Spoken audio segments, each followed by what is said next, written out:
Olá, seja bem-vindo ao FURB Pesquisa, o nosso espaço de bate-papo sobre o conhecimento científico produzido na universidade. No programa de hoje, a gente vai conhecer os resultados de uma pesquisa desenvolvida no programa de pós-graduação em biodiversidade da FURB, que avaliou o potencial antifúngico de uma planta nativa da Mata Atlântica. Para falar sobre esse assunto, a gente recebe a pesquisadora Letícia Bachmann, mestre em biodiversidade. Bem-vinda, Letícia, muito obrigada pela presença. Obrigada pelo convite. E a professora Tatiane Renzi Botelho, doutora em Ciências Farmacêuticas, professora do Programa de Pós-Graduação em Biodiversidade da FURB e orientadora da pesquisa de mestrado da Letícia. Bem-vinda, professora, muito obrigada pela presença. Obrigada, eu que agradeço a oportunidade. Bom, Letícia, eu gostaria que você começasse nos explicando como é que nasceu esse projeto de pesquisa no âmbito da tua carreira, né, e também no programa no PPG Bio.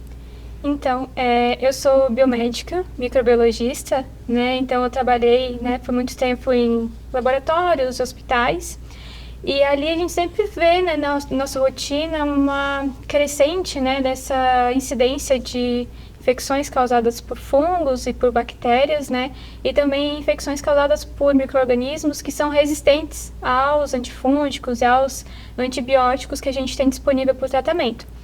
E sempre, né, desde a graduação tive interesse em fazer o mestrado e ali, né, depois teve essa vontade de pesquisar justamente esses patógenos, né, de alguma forma. Foi quando eu entrei em contato com a professora Tati, né, que aí a gente bolou, né, um projeto que a gente pudesse discutir, né, e ver se tem alguma solução, alguma nova opção de tratamento para essas infecções que hoje vêm emergindo continuamente, né, e são hoje um grande problema de saúde pública. Qual foi então, Letícia, o propósito central desse teu projeto, da tua pesquisa? O propósito então foi encontrar, né, uma atividade antifúngica ou antibacteriana, né, do extrato e das frações das folhas de Mircea obscura, que é uma planta nativa da Mata Atlântica e aqui da região de Blumenau, e avaliar essas atividades contra cepas, né, clínicas, então vindas de pacientes de Cândida, do gênero Cândida, que é um gênero de fungos leveduriformes, e também de bactérias produtoras de carbapenemase, que são enzimas, né, que quando essas bactérias produzem essas enzimas, fazem com que elas não tenham mais, que elas sejam resistentes aos antibióticos. Então, por isso a gente avaliou dois gêneros, né, diferentes. Professora Tatiane, a gente pode dizer que existe uma lacuna de conhecimento, né, em torno desse tema, né, que essa pesquisa da Letícia, ela preenche de alguma forma essa lacuna? Sim, a gente tem um grande problema de resistência, né, como a Letícia mesmo falou, principalmente em relação às cândidas. A gente tem aí, né, um exemplo que foi bastante divulgado na mídia, que é a Candida auris, né, que é um superfungo que eles chamam. Esse superfungo é porque é resistente aos antifúngicos que a gente conhece hoje. Então a gente tem poucas classes de antifúngicos, né, na atualidade, que possam ser usados para esse fim. Então essa pesquisa, ela está em encontro bem com esse objetivo da gente tentar, né, procurar novos antifúngicos para o tratamento desses patógenos, né, que são muito resistentes, inclusive também, no mesmo caso, as bactérias, né, que a gente pesquisou. Vocês mencionam uma questão da resistência, né, aos antifúngicos. A literatura, enfim, a literatura científica já entende qual é o mecanismo dessa resistência? Por que a resistência acaba acontecendo com o tempo? Sim, tem vários fatores que estão relacionados, né? Alguns fatores que tornam esse fungo mais virulento, como produção de biofilmes, né? Vários outros mecanismos e também o uso, né, exagerado dos antifúngicos e também os antibióticos, né? Então esse uso que se faz sem a necessidade também vai fazendo com que esses patógenos criem resistência, né? Então é muito importante que a gente faça o uso correto dos medicamentos no tempo correto, né, e não usando sem a necessidade realmente. Então esses são fatores, entre outros, né, que acabam gerando essa resistência. E hoje a gente tem, assim, principalmente em relação aos antifúngicos, a gente tem vários problemas de toxicidade, né? Então os antifúngicos, eles são muito hepatotóxicos, alguns também apresentam nefrotoxicidade, né, que é uma toxicidade renal. Então, esses pacientes que já têm problemas, né, eles não podem estar utilizando esses medicamentos. Então, por isso, essa busca de novas opções terapêuticas, né? E a gente tem aí essa opção, né, nas plantas medicinais. A professora também trabalhou essa questão dos fungos, né, na sua pesquisa de doutorado, é isso? Sim, eu também trabalhei, né, a gente trabalhou com outra planta, né, é uma do gênero Piper, e a gente teve alguns resultados bem satisfatórios também, principalmente de um composto isolado que é o conocarpano, né, então a gente teve um resultado muito bom, né, na atividade antifúngica desse composto. Letícia, gostaria que você nos explicasse um pouquinho mais sobre essa planta que vocês avaliaram, então, na tua pesquisa de mestrado. Isso. A Mircea obscura, então, né, como eu já havia falado, ela é uma árvore, né, endêmica da Mata Atlântica, nativa, e ela está presente aqui na região de Blumenau, né? Tanto que o exemplar utilizado para essa pesquisa, ele foi coletado no Parque São Francisco, aqui em Blumenau. Então, ela é abundante na região, porém muito pouco conhecida. E a gente tem essa problemática de conhecer muito mais espécies exóticas, né, de fora do que a nossa espécie nativa. E isso se dá, né, também devido, né, à vasta biodiversidade que a gente tem. A gente é o país com a maior biodiversidade do mundo. Então, até a gente conhecer tudo isso, a gente nem sabe todas as plantas que a gente tem, todos os animais, todos os insetos. Então, a gente tem que ir aos poucos, né, descobrindo e conhecendo essas plantas que até então eram desconhecidas, seja para o público, né, em geral, ou para a pesquisa. E aqui a gente faz um trabalho, né, muito legal disso, de identificar essas plantas, né, junto também com o departamento ali de biologia, com o professor André, né, que faz a identificação dessas plantas, e assim a gente vai suprindo essa lacuna de conhecimento que a gente tem, tanto de caracterização química, quanto de atividades biológicas que essas plantas podem vir a ter.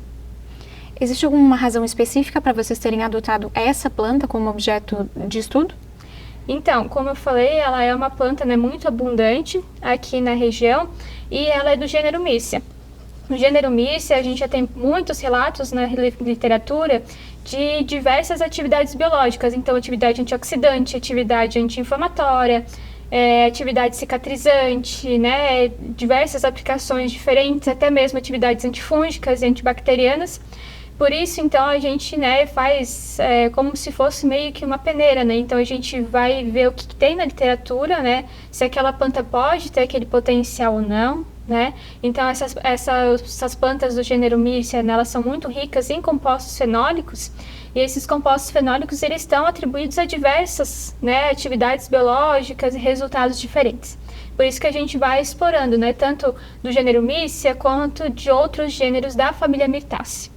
E o nosso grupo também já trabalha com essa planta, né? A professora Michele, que cedeu, então, esse extrato, e já foram feitas algumas caracterizações dessa planta, né? E também alguns estudos, como a Letícia falou, atividade antioxidante, né? Algumas atividades já foram exploradas, e aí, por isso, esse interesse também de ver essa atividade antibacteriana e antifúngica dessa planta, que tem pouquíssimos ou quase nada, né, de estudos, que a gente teve bastante dificuldade, a Letícia procurou bastante na literatura e pouco se fala em relação a essa planta mesmo, estudos com ela, né? Letícia, entrando então um pouquinho nos resultados, né? Quais foram, a partir do teu processo de pesquisa, os principais resultados que você obteve? Então, a gente identificou uma forte atividade antifúngica de todas as amostras, tanto do extrato quanto das frações de Mircea obscura, contra a cepa de Candida krusei. E a cepa de Candida krusei, ela é uma cepa que ela é intrinsecamente resistente ao fluconazol, então todas elas vão ter essa resistência ao fluconazol. E o fluconazol, ele é um dos principais antifúngicos utilizados para o tratamento de infecções causadas por fungos, né, como a Cândida. Então, é muito interessante, né, esse resultado.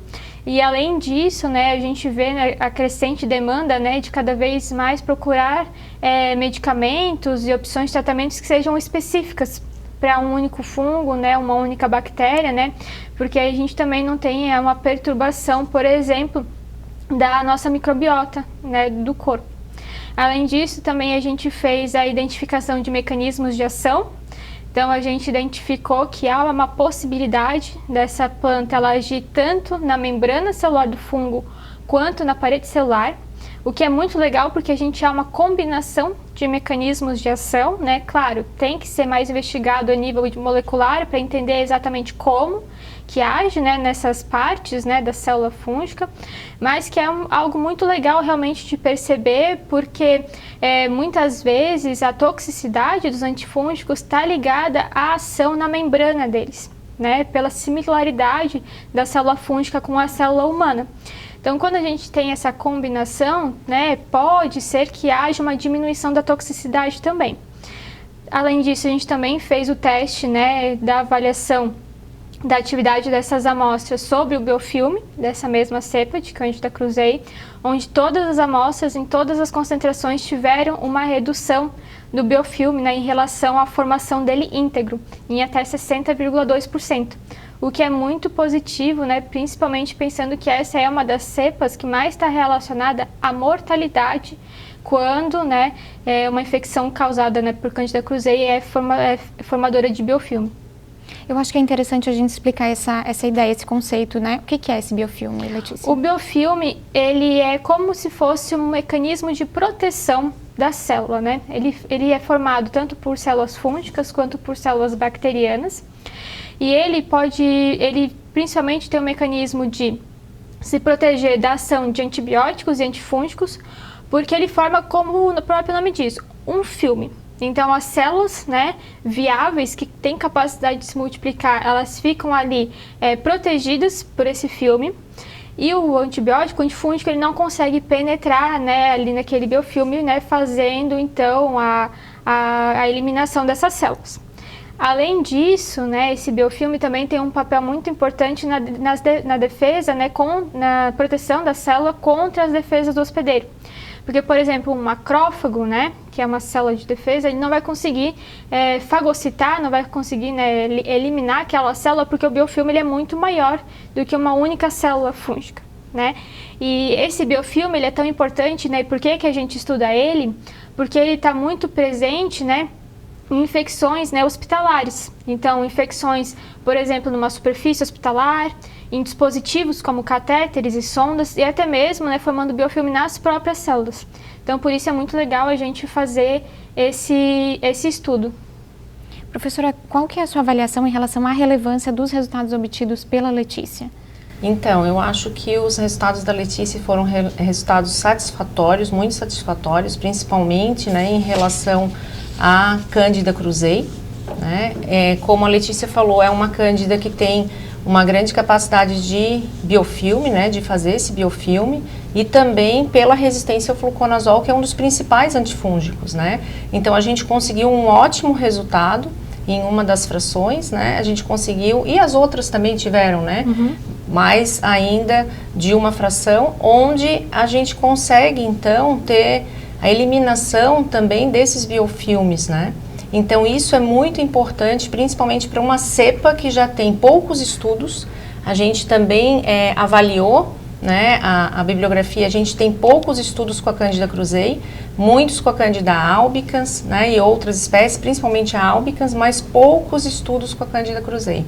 Então a gente tem aí um resultado muito bom, né, e também que a gente não encontra nada, quase nada, né? A gente tentou procurar sobre essa parte da Candida krusei. Então, assim, é um resultado muito bom, inédito, porque não tem na literatura, né? Então, eu acho que a gente tem aí uma grande chance de, claro, futuros estudos. A gente precisa estudar um pouco mais, né? Com aquilo que a gente achou agora, né? Foi um resultado preliminar, mas que já tem aí um grande potencial. Essa cepa, Candida krusei, ela é comum, professor? Ela gera muitas infecções aqui no contexto nacional, no contexto global? Sim, cada vez a gente está vendo um aumento, né, dessas cepas, inclusive da Candida krusei. O que a gente tinha anteriormente, uma incidência muito grande da Candida albicans, e só mais ou menos 90% das infecções eram por Candida albicans, hoje a gente já tem, né, mais ou menos uns 60%, e essas outras cepas, inclusive a krusei, ela tem crescido muito. Então a gente observa assim uma grande quantidade, principalmente de infecções hospitalares pela Candida krusei, né? E sempre a importância de estar fazendo o diagnóstico, porque senão o médico acaba iniciando o tratamento com fluconazol, muitas vezes. E ela é resistente intrinsecamente ao fluconazol. Então, essa é a importância também, né, da gente ter um potencial direcionado para essa cepa, né, que é uma cepa que tem uma resistência já bastante conhecida. E o fluconazol, ele é um antifúngico extremamente comum e que as pessoas fazem uso, inclusive, sem indicação médica, porque é vendido de forma muito livre, né? A gente comentava no início sobre a questão da resistência, né? Esses resultados, professora, obtidos pela Letícia, eles indicam, então, para a continuidade dos estudos, para que a gente possa futuramente pensar numa alternativa de tratamento a partir dessa planta, por exemplo? Sim, com certeza, né? Então, a gente precisa fazer outros estudos, né? A gente já tem alguns pensamentos, né, futuros aí em relação ao trabalho.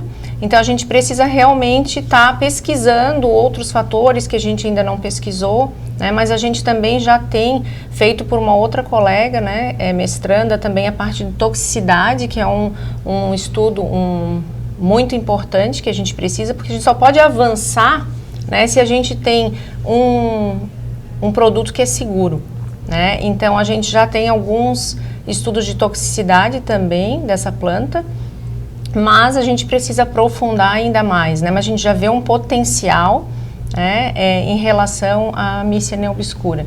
E também a caracterização, né, que a gente fez com extrato bruto, algumas frações, então a gente precisa também, né, da caracterização desses compostos que estão ali dentro desse extrato, alguns também já foram realizados, né, e aí a gente consegue fazer um estudo mais específico com esses compostos isolados. Porque dentro de um extrato a gente tem vários compostos, né? Então a gente precisa ver qual composto que está tendo ou mais de um que está tendo essa ação antifúngica. Letícia, vocês chegaram a avaliar também o potencial da planta em relação a algumas bactérias? Isso, a gente avaliou também contra 3 cepas, né, de bactérias, que são as bactérias que mais aparecem, né, na rotina ali, microbiológica, com resistência aos carbapenêmicos, né, que é aquela produção de carbapenemase, daquelas enzimas que fazem, né, então, com que elas sejam resistentes a esses antibióticos. Foram, então, o Acinetobacter baumannii, a Klebsiella pneumoniae e a Pseudomonas aeruginosa, que hoje, né, elas são classificadas pela OMS como uma prioridade para o desenvolvimento para a pesquisa de novos antibióticos. É interessante, vocês chegaram a atividade em relação a essas bactérias, ela não foi verificada, né, a partir do extrato, né? Isso, mas há uma limitação geral quando a gente fala de bactérias gram-negativas, né? Então, é muito difícil conseguir realmente, de qualquer forma, né, com diferentes plantas, diferentes extratos, a gente conseguir uma atividade forte, assim como a gente achou para a Cândida, né? E isso se dá principalmente porque as bactérias gram-negativas, elas têm uma composição da parede celular delas diferente das gram-positivas. E essa composição celular, ela é mais complexa. E isso faz com que os produtos naturais e até mesmo os antibióticos, né, os antimicrobianos, eles penetrem de uma forma limitada na célula, ou que também com produção, né, de alguns mecanismos de resistência dessas cepas, né, eles até consigam entrar, mas elas são expulsas. Então, a concentração daquele produto natural dentro da célula não é o suficiente para matar ela, por exemplo, né? Então, apesar, né, de poder ser considerado, né, como um resultado ruim para alguns, né, isso na verdade só impulsiona a pesquisa de novas opções, novas plantas, interações diferentes, né? Então a gente tem uma infinidade de opções de como a gente pode testar, né? Claro, num período de 2 anos de um mestrado é muito pouco. Por isso, então, né, novas pessoas, né, novos pesquisadores, né, vão entrar e cada vez mais dando continuidade a essas pesquisas, né, para o descobrimento, né, de uma nova opção de tratamento. Esses resultados que aparentemente seriam negativos, né, professora, também são importantes para dar prosseguimento, né, para que o conhecimento sobre a planta possa evoluir, né, professora? Porque a gente tem, como a gente comentou, poucos estudos, né, com essa planta. Então, agora a gente consegue ver já a atividade em relação aos fungos, alguns fungos, claro que é uma classe, né, e também as bactérias, algumas bactérias que foram testadas. Então, isso já vai dando, né, um direcionamento do que a gente pode estudar, do que tem atividade, o que não tem, né? Então, já direciona para novas pesquisas e a gente pretende aí continuar. Claro, também porque há uma diferença, né, entre testar um extrato, uma fração e os compostos isolados, né? Então, a partir de agora, né, vai ser feita, né, já está sendo feita, né, por uma aluna do programa de pós-graduação em Química, a caracterização química também dessas outras frações, né? E aí vai ser, então, possibilitado, né, a gente conseguir estudar esses compostos isolados, né? Então, às vezes, num extrato não tem atividade mesmo, mas no composto isolado sim, algo que às vezes nunca foi achado na espécie ou no gênero, né? E que é novo. Então, há necessidade de a gente esgotar realmente nessas opções de pesquisa, né? Até a gente dizer, não, essa planta aqui em específico não tem atividade para essa bactéria em específico, né? Porém, outra planta pode ter, e aí parte para outra planta, outra espécie, né? E muito importante a gente frisar que são espécies nativas daqui, e que o estudo delas, né, implica na conservação delas, porque muito se fala, né, em conservar, mas a gente não conserva se a gente não conhece, né? Então, esse conhecimento da nossa biodiversidade que a gente faz aqui, ele também, né, implica na conservação dela. Para além dos resultados, Letícia, eu acho importante a gente destacar também um pouquinho os processos da pesquisa, né? Porque a gente sabe que é algo sempre muito trabalhoso, muito minucioso. Explica pra gente, por favor, como é que, em linhas gerais, né, como é que esse estudo foi realizado? Então, a primeira parte de um estudo é identificar a planta que a gente vai querer trabalhar, né? Então, essa planta, né, como a gente já falou, ela já veio sendo estudada por uma outra aluna de mestrado, né? Então, a gente deu seguimento a esses estudos, né? Então, a gente obteve, né, foi cedido para nós pela professora Michele, né, que é do Laboratório de Produtos Naturais e Pesquisa de Produtos Naturais, o extrato e as frações dessa planta. Após isso, então, a gente iniciou primeiro com um teste de atividade antifúngica. Então, nós selecionamos 4 espécies diferentes de Cândida. E essas espécies a gente selecionou porque elas tiveram uma diminuição da sensibilidade ou uma resistência a algum antifúngico, né? Então, foram testados alguns antifúngicos. Aquelas cepas que tiveram, né, às vezes foi considerado resistente ou intermediário, aquele antifúngico nós utilizamos. Então, foi uma cepa de cada espécie, foi Cândida glabrata, Cândida cruzei, Cândida tropicalis e Cândida albicans. A atividade antifúngica a gente faz de um método in vitro, então ele é feito em uma placa, né, um ensaio de laboratório, né, não é utilizado, né, nesse primeiro momento animais, onde a gente faz uma técnica chamada de microdiluição em caldo, onde a gente vai diluir essas amostras dessa planta em uma placa de 96 poços. É uma placa quadradinha com pocinhos, onde a gente coloca um meio de cultura e a gente faz uma diluição dessas amostras para conseguir concentrações diferentes delas. Isso para a gente avaliar qual é a menor concentração que a gente consegue capaz de inibir o crescimento daquele fungo. Depois que a gente consegue, então, esse resultado, né, da concentração inibitória mínima, né, dessa planta, a gente avança, então, para outras metodologias, né? Essa mesma técnica foi empregada também para as bactérias. Então, é a mesma técnica, né, só que utilizando as bactérias, né, para obtenção da concentração inibitória mínima. Visto, então, o forte potencial da Cândida cruzei, nós seguimos, então, utilizando ela para as outras metodologias. Depois, nós fizemos, então, a identificação de mecanismo de ação.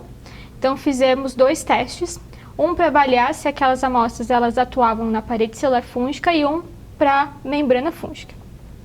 Quando a gente vê que há um potencial, né, de agir naquela célula, né, de mecanismos de ação, a gente faz a mesma metodologia da concentração inibitória mínima, porém a gente adiciona, né, compostos ali dentro que vão indicar em qual, né, estrutura da célula ela age. Então, no ensaio de sorbitol, por exemplo, ele age como um protetor osmótico da célula, e ali a gente consegue avaliar se aquele composto age na parede celular do fungo, né? E o ergosterol, a metodologia de ligação ergosterol, esse ergosterol ele é um esterol específico da célula fúngica, então ele está presente na membrana celular fúngica. caso aquela amostra ela se ligue a esse ergosterol, tem essa capacidade de se ligar ao ergosterol, ela vai lisar essa célula, né? E essa célula vai acabar morrendo, né? Então vai acabar acontecendo a lise dessa célula. Porém, se a gente adiciona um ergosterol exógeno naquela solução, o que acontece? Essa amostra ela se liga a esse ergosterol exógeno e não ao ergosterol da célula. E assim, né, a gente vê essa ligação acontecendo e a gente consegue então identificar que ele age na membrana celular fúngica.